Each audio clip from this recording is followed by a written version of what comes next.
সুপ্রভাত আমার পরিবারের সকল সদস্যদেরকে। তোমরা সবাই কেমন আছো? আশা করছি ভালো আছো আর সুস্থ আছো। মন্দিরা বৈশাখী ব্লগ চ্যানেলে তোমাদের সকলকে স্বাগত জানাই। আর এই দেখো, আগের দিন যে ষষ্ঠী গেছিলো, আর ষষ্ঠীর দিনে এগুলো পড়েছিল, তোমরা তো সবাই দেখতেই পেয়েছো। তো এই রেখে দিয়ে দিলাম, অনেক কাঁচা জমে গেছিলো অনেক কদিন ধরে।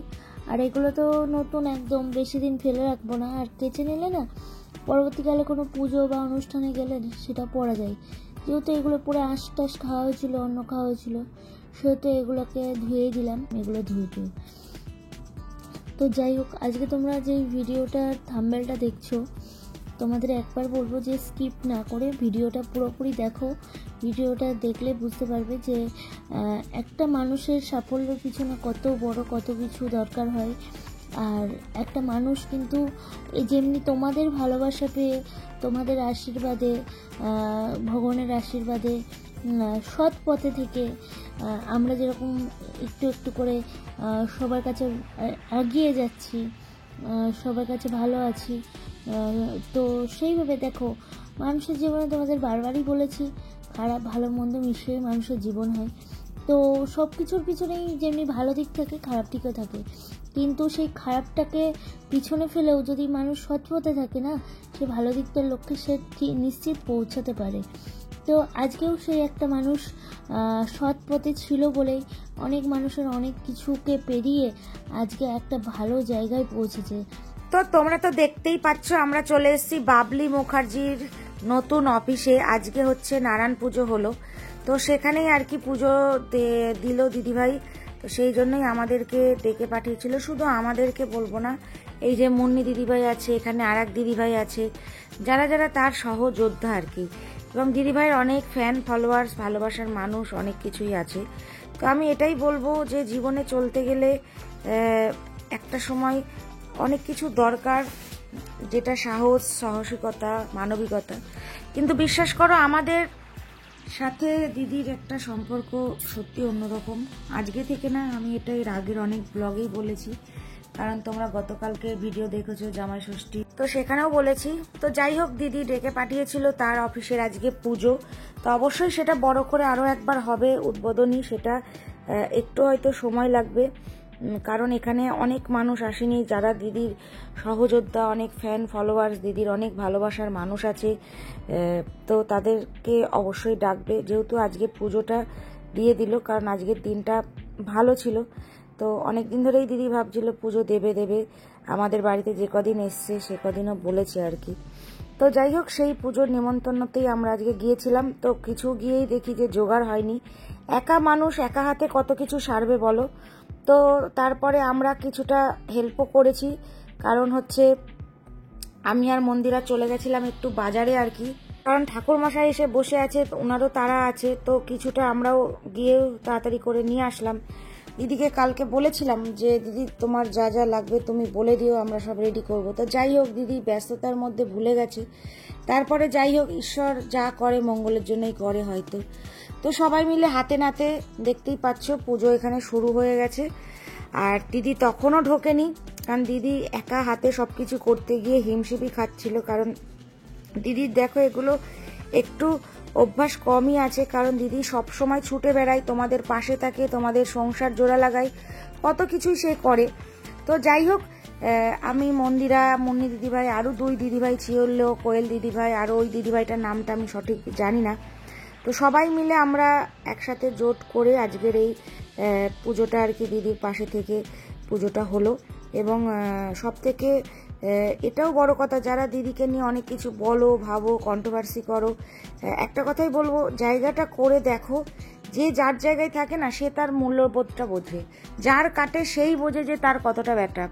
অন্য লোক বুঝবে না, কারণ অন্য লোক এই কারণেই বুঝবে না, কারণ সে হয়তো তোমাকে বলতে পারে আহা গো তোমার কতটা লেগেছে বা কতটা ব্যথা পেয়েছো, কিন্তু যে যে জায়গাটা থাকে সে বলতে পারবে যে হ্যাঁ ঠিক, তার কতটা ব্যথা লেগেছে। তো আমি এটাই বলবো যে দেখো, মানুষের পাশে থাকো, মানুষকে মোটিভেট করো, মানুষকে আরো সহযোগিতা করো, কিন্তু এমন কিছু মানুষকে বলো না যেখানে সে যে কাজগুলো করছে এগুলো আমি তুমি করতে গেলে হিমশিম খেয়ে যাব। তো সে যে কাজগুলো নিজের মাথায় নিয়ে হেডেক নিয়ে করছে, এবং এই যে পাশে থাকা, সহযোগিতার হাত বাড়িয়ে দেওয়া, কটা মানুষ করতে পারে বলো? দেখো, জীবনে চলতে গেলে হয়তো অনেক কিছু দরকার, এটা আমরা স্বীকার করছি, কিন্তু এটাও দরকার, সেটা হচ্ছে পাশে থাকার একটা মানুষ। আর দিদি সবার দুঃখ মোচন করে, এটা আমি অনেকবার দেখেছি, অনেক ক্ষেত্রে দেখেছি। আজকে থেকে তো দিদিকে দেখছি না, দিদি এই কাজটা যুক্ত হওয়ার আগে থাকতে আমরা দিদিকে চিনি। খুবই উদার মনের মানুষ এবং খুবই সরল মনের মানুষ, আর সত্যি এতটাই সরল যে জন্য সবাই হয়তো সরলতার সুযোগ নেয় দিদির সাথে। কারণ আমি অনেক লাইভ দিদির দেখি, সবসময় থাকি।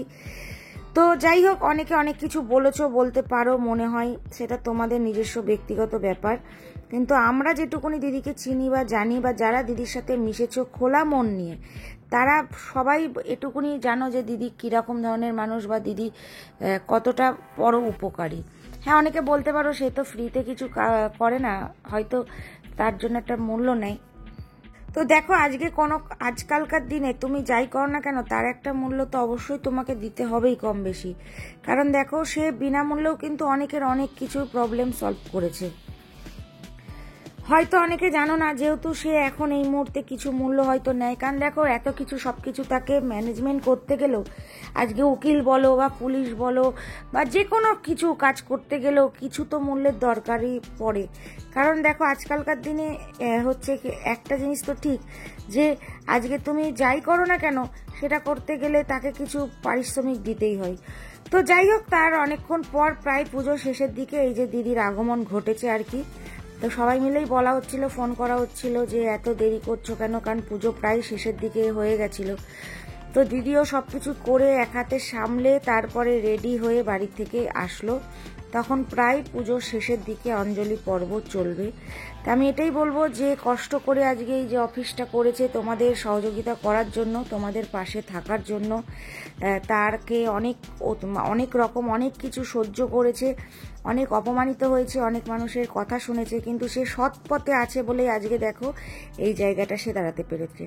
এটা থেকে এটাই আজকে আমরা প্রমাণ পাই যে সৎ পথে যে থাকে না, ভগবান তার পাশে ঠিকই থাকে, আর সত্যি ঈশ্বর তার পাশে আছে। নাহলে একা একটা মানুষ এই যেভাবে যে লড়াই করছে, সবার পাশে আছে। এবং আজকে তুমি যদি তাকে রাত্রি 2টোতেও ফোন করো, সে তোমার ফোনে কিন্তু সাড়া দেবে, তোমার পাশে কিন্তু দাঁড়াবে, যেটা আমরা দেখেছি বা দেখছি। তো যাই হোক, এখানে অনেক দাদা ভাইরাও এসেছিল, কিছু দিদির সব সহযোদ্ধা।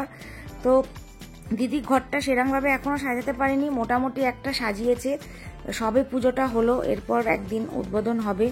কারণ দিদির সামনে অনেকগুলো কাজ আছে বলছিল, সেখানে সবাইকে ইনভাইট করবে, আসবে সবাই। আর তোমরাও আশা রাখি, যারা যারা হয়তো আমার যারা ব্লগ দেখো, তারা অনেকেই দিদিরও ইউটিউব চ্যানেল আছে, ব্লগ হয়তো কম বেশি দেখো। কোনো সমস্যার সমাধান হলে, সমস্যা হলে দিদিকে পাশে তোমরা সবসময় পাবে। যেমন আজকে আমাকে একজন ফেসবুকে মেসেঞ্জারে মেসেজ করেছিল যে আমি খুব প্রবলেমের মধ্যে আছি, প্লিজ দিদির সাথে আমাদের একটু কন্ট্যাক্ট করিয়ে দিন। তা আমার যতটুকুনি ক্ষমতা বা সামর্থ্য, আমি সেটুকুনি তাকে দিদির ডিটেলস দিয়ে, ফোন নাম্বার দিয়ে আমি তার পাশে যেটুকুনি আমার আমি দাঁড়ানোর চেষ্টা করলাম। তো এইভাবেই মানুষের হাত ধরে মানুষের অনেক প্রবলেম সলভ করে দেয় দিদি। তো যাই হোক, তাকে নিয়ে যতটা বলবো ততটাই কম পড়ে যাবে। কারণ যে মানুষটা বাবলি মুখার্জি, সে আজকে সত্যি বাবলি মুখার্জি হওয়ার পেছনে কত কিছু যে আছে, কত পরিশ্রম, কত চোখের জল, সেই মানুষটাই জানে। তো যাই হোক, দিদিও কালকে ইউটিউব ফেসবুকে লাইভ করছিল, হয়তো তোমরা অনেকেই দেখেছো বা দেখোনি। তো যারা যারা দেখোনি, আজকে আমার ভিডিওটা দেখে হয়তো সম্পূর্ণটাই দেখে নিতে পারলে। আমরাও চেষ্টা করেছি, আমি আর মন্দিরা মিলে, যে দিদির পাশে থাকার জন্য। আর আজকের ভিডিওটা কেমন লাগলো অবশ্যই তোমরা বলবে। খুব আনন্দও করেছি, মজাও করেছি, কারণ দিদি খুব মজার একটা মানুষ, খুব আনন্দ দিতে ভালোবাসে সবাইকে, নিজে সবটুকু দুঃখ নিয়ে। তো চলো, আজকের ভিডিওটা এখানেই শেষ করলাম। সবাই ভালো থেকো, সুস্থ থেকো, টাটা।